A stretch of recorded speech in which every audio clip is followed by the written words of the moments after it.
Il y a au moins une dizaine de séismes par jour. Oui, la Terre continue de trembler, mais de magnitude en dessous de 3. Même si les secousses ne sont pas ressenties, la crainte n'a pas quitté la population.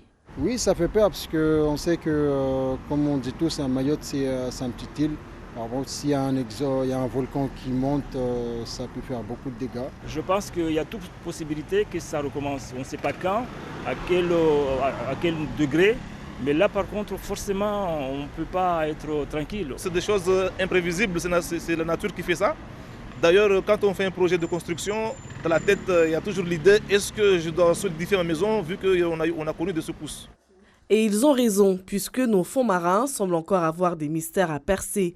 Depuis 2018, année de naissance du volcan sous-marin Fani Maoré, les scientifiques portent une attention particulière sur la plus grande éruption sous-marine jamais observée.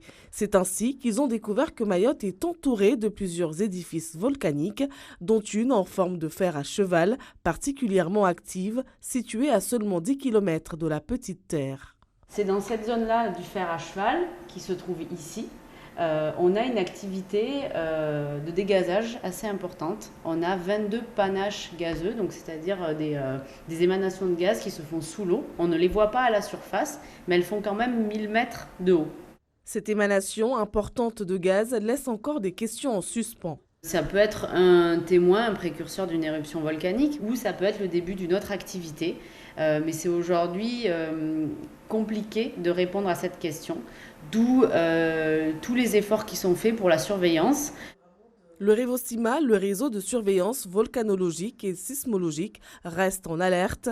Tout scénario est encore possible. Une seule certitude à ce jour, Mayotte s'est déplacée vers l'est et s'est affaissée de 19 cm en 2 ans.